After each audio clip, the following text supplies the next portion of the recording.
వద్దనుకుంటామ్మా. కానీ ఇక మీదట మనం నేర్చుకోవాల్సింది ఏంటంటే ఏమైనా నీ చిత్తమే అని మనం ప్రార్థన చేసేవారిగా ఉండాలి. మేమున్నది కొంచెమే కానీ నీ చిత్తం నాయన అని కోరుకుంటున్నటువంటి వారిగా మనం ఉండాలి. అలాగునే 36వ అధ్యాయం, ఇర్మియా గ్రంథం 36వ అధ్యాయం 7వ వచనం చదువుకొని మళ్ళీ 1 నుంచి 8 వరకు చదువుకుందాం. ఒకవేళ వారి విన్నపములు యెహోవా దృష్టికి అనుకూలమగునేమో, ఒకవేళ వారు తమ చెడు మార్గం విడుతురేమో, నిజముగా ఈ ప్రజల మీదికి ఉగ్రతయు మహాకోపమును వచ్చునని యెహోవా ప్రకటించి ఉన్నాడు. మొదటి నుంచి చదువుకుందాం. ఇప్పుడు యూదా రాజైన యెషయా కుమారుడగు యెహోయాకీము 4వ సంవత్సరమున యెహోవా వాక్కు ఇర్మియాకు ప్రత్యక్షమై ఇలాగు సెలవిచ్చెను, నీవు పుస్తకపు చుట్టూ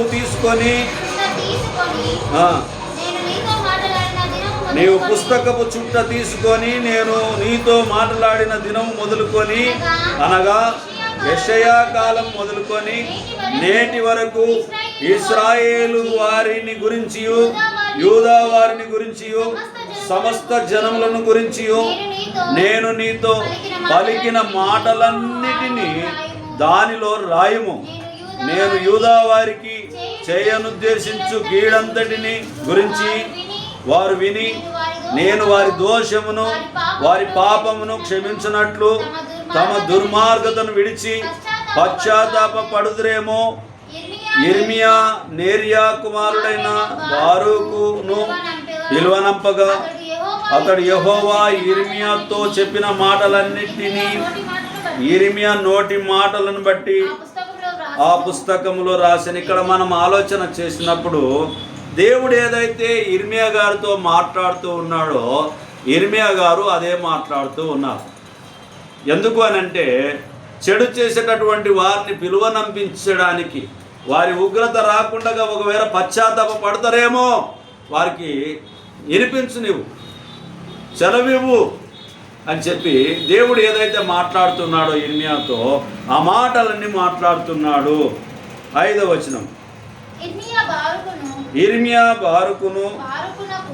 బారూకునకు ఇలాగూ ఆజ్ఞ ఇచ్చెను, నేను యెహోవా మందిరంలోనికి రాకుండా నిర్బంధింపబడితిని, కాబట్టి నీ వెళ్ళి ఉపవాస దినమున యెహోవా మందిరంలో ప్రజలకు వినబడినట్లు నేను చెప్పగా నీవు పుస్తకములో రాసిన యెహోవా మాటలను చదివి వినిపించుము.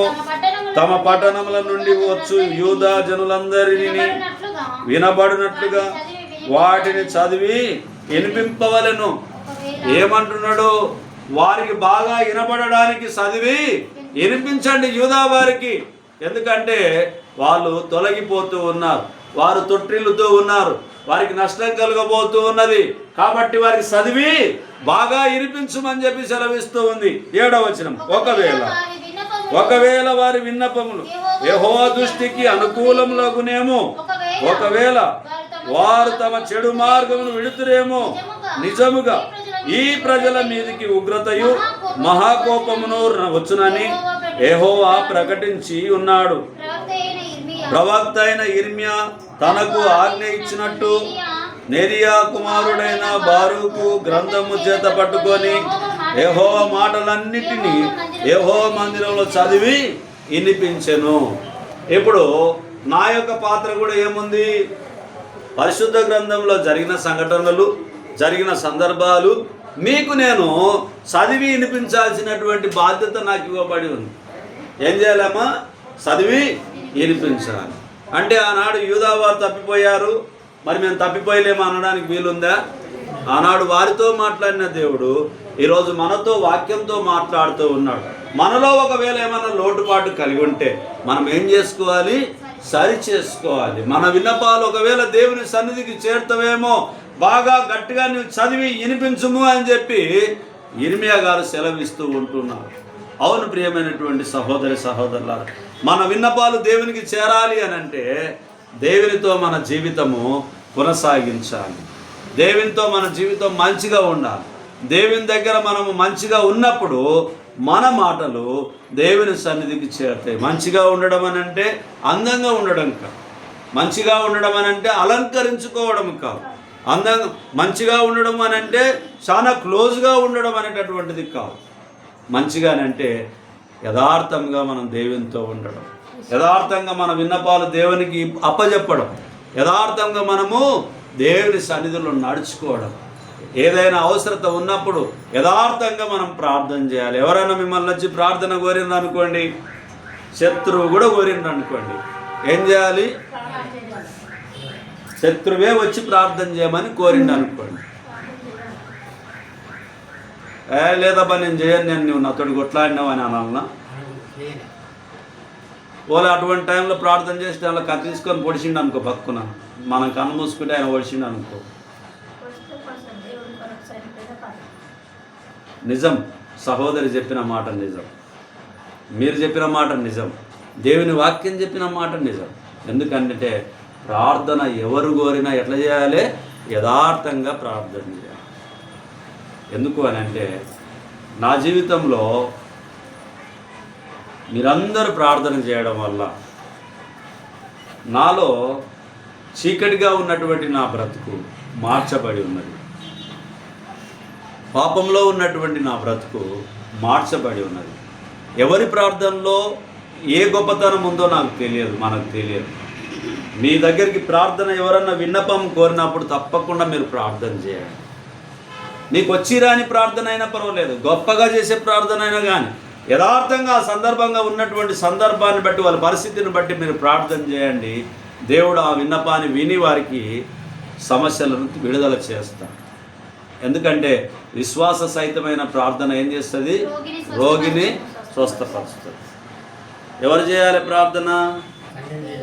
సంఘం చేయాలి, సేవకుడు చేయాలి, విశ్వాసులు చేయాలి, పెద్దలు చేయాలి, చిన్నలు చేయాలి. అందరం దేవునికి ప్రార్థన చేసేవారమే. అందరం ఏ విధంగా అయితే ఆహారం తింటామో అలాగునే, అందరం ఏ విధంగా అయితే ప్రాణంతో ఉన్నామో అలాగునే, అందరం దేవుని ఎలాగైతే నమ్ముకొని ఉన్నామో అలాగునే మనమందరం కూడా దేవునికి ఏం చేయాలి? విన్నపాలు చెల్లించేటటువంటి వారిగా మనము ఉండాలి. యెషయా గ్రంథము 45వ అధ్యాయము 14వ వచనాన్ని చూద్దాం. యెషయా 45:14 వచనం. యెహోవా ఈ మాట సెలవిచ్చుచున్నాడు, ఐగుప్తీయుల కష్టార్జితమును కూషు వర్తక లాభమును నీకు దొరుకును. దీర్ఘదేహులైన సెబాయులను నీ యొద్దకు వచ్చి నీ వారగుదురు. వారు నీ వెంట వచ్చేదరు, సంఖ్యలు కట్టుకొని వచ్చి నీ ఎదుట సాగిలపడుదురు. నిశ్చయముగా నీ మధ్య దేవుడున్నాడు, మరి ఏ దేవుడును లేడు, ఆయన తప్ప ఏ దేవుడును లేడని చెప్పుచు నీకు విన్నపము చేసేదను. మనం ప్రార్థించేటప్పుడు కూడా మనం ఏం చేయాలి? దేవా నీవు తప్ప వేరొక్క దేవుడు లేడు నాయనా, నాకు ఆశ్రయదుర్గం నీవే, నా రక్షణకరమైనటువంటి వాడవు నీవే, నా ప్రాణదాతవు నీవే, ఆహారం ఇచ్చేవాడవు నీవే, తెలివినిచ్చేవాడవు నీవే, జ్ఞానాన్ని ఇచ్చేవాడవు నీవే, అనుదినం నన్ను పోషిస్తూ సంరక్షిస్తూ కాపాడుతున్నవాడవు నీవే. నీవు తప్ప ఈ భూమి మీద నాకు ఏ రెక్క దేవుడు ఎవరు లేరు నాయనా అని చెప్పి మన సహవాసము తండ్రితోనూ కుమారునితోనూ మన విన్నపాలు చెల్లించేటటువంటి వారిగా మనం ఉండాలి. విన్నపాలు ఎప్పుడైతే మనం చెల్లిస్తామో, కొంతమంది ప్రార్థన చేస్తే ఆ విన్నపాలు దేవుడు ఏం చేస్తాడు? వింటాడు. కొంతమంది ప్రార్థన చేసే జవాబులు రావు. ఎందుకు రావు అని అంటే ప్రార్థన కోరే వ్యక్తి విశ్వాసంగా కలిగి ఉండాలి, ప్రార్థించే వ్యక్తి విశ్వాసంతో ప్రార్థన చేయాలి. చేయాలనా లేదమ్మా? యాకోబు పత్రిక 5వ అధ్యాయం 16వ వచనం. యాకోబు పత్రిక 5వ అధ్యాయం 16వ వచనం. మీ పాపములను ఒకనితోనొకడు ఒప్పుకొనుడి, మీరు స్వస్థత పొందినట్లు ఒకని కొరకు ఒకరు ప్రార్థన చేయుడి. నీతిమంతుని విజ్ఞాపన మనపూర్వకమైనదై బహుబలము గలదై ఉండును. ఎట్లుంటదంటమ్మా నీతిమంతుని ప్రార్థన? బహుబలం కలిగినదై ఉంటుందంట నీతిమంతుని ప్రార్థన. అంటే నీతిమంతుడు ఎప్పుడైతాడు? పాపాన్ని ఒప్పుకున్నప్పుడు, పాపాన్ని వదిలిపెట్టినప్పుడు, ఒకరితో ఒకరిని ఒప్పుకున్నప్పుడు మనం నీతిమంతులుగా తీర్చబడతాం.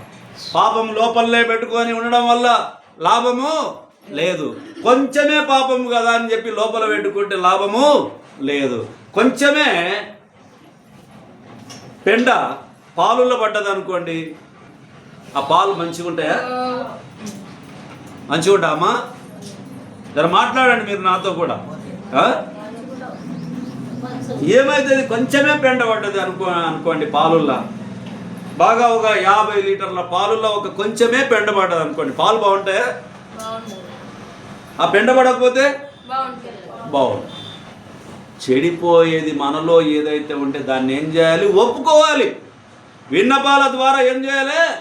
ఒకరితోనొకడు ఒప్పుకోవాలి. నేను పాపిని అని చెప్పి ఒప్పుకోవాలి. నేను నీ పట్ల ఇలాంటి పొరపాటు చేశాను, నీ పట్ల నేను ఇలా చేశాను, నన్ను క్షమించు.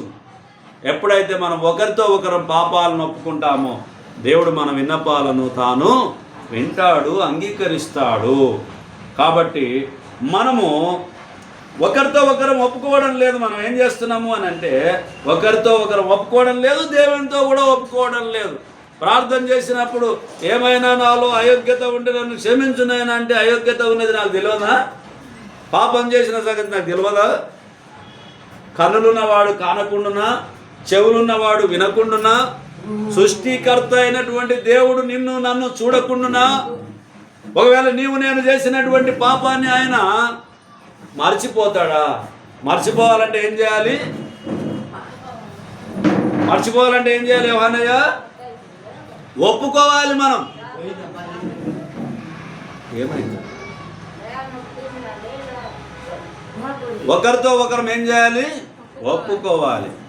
అప్పుడు మనపూర్వకమైనటువంటి విజ్ఞాపన దేవుని విజ్ఞానానికి మనకు ఉపయోగకరంగా ఉంటుంది. అలాగునే కీర్తన 116 మొదటి చరణం. కీర్తన 116 మొదటి చరణం. యెహోవా నా మొరను, యెహోవా నా మొరను, నా విన్నపములను ఆలకించి ఉన్నాడు. కాగా నేను ఆయనను ప్రేమించుచున్నాను. ఆయన విన్నాడు, ఆయన ఉన్నాడు, ఆయన విన్నాడు. కాగా ఏమంటున్నాడమ్మా? కాగా నేను ఆయనను ప్రేమించుచున్నాను. మొదట మనం ప్రేమించినమా? దేవుడే మనల్ని ప్రేమించండమ్మా. దేవుడే మనల్ని ప్రేమించాడు. ఏ మంచి లేని నన్ను ప్రేమించావు, ఎంతగానో నీవు నన్ను ఆదరించావు. నీ ప్రేమే మాధుర్యమో, నీ ప్రేమే మహనీయమో, నీ ప్రేమే మాధుర్యమో, నీ ప్రేమే మహనీయమో. ఏ మంచి లేని నన్ను ప్రేమించావు, ఎంతగానో నీవు నన్ను ఆదరించావు. ఆయన మాత్రమే మనల్ని ఆదరించగలడు, ఆయన మాత్రమే మనల్ని ప్రేమించాడు. ఆ తర్వాతనే మనం ఆయనను ప్రేమిస్తూ ఉన్నాం, ఆయన వాక్యాన్ని ప్రేమిస్తూ ఉన్నాం. కాబట్టి మన జీవితంలో ఆయనకు విన్నపాలు చేసుకునేటటువంటి కుమారులుగా కుమార్తెలుగా మనం ఉండాలి. యెషయా 55వ అధ్యాయము, క్షమించండి, కీర్తనలు 55 మొదటి చరణం. దేవా దేవా చెవియొగ్గి, దేవా చెవియొగ్గి నా ప్రార్థన ఆలకించుము. నా విన్నపమునకు విముఖుడవై ఉండకుము. నా మనవిని ఆలకించుము, నాకుత్తరమిమ్ము. శత్రువుల శబ్దమును బట్టి, దుష్టుల బలత్కారమును బట్టి నేను చింతాక్రాంతుడనై విశ్రాంతి లేక మూలుగుచున్నాను. వారు నా మీద దోషం మోపుచున్నారు, ఆగ్రహము గల వారై నన్ను హింసిస్తున్నారు. ఇక్కడ మనం ఆలోచన చేసినప్పుడు దేవా చెవి యొగ్గి నా ప్రార్థన ఆలకింపుము, నా విన్నపమునకు విముఖుడవై ఉండకుము.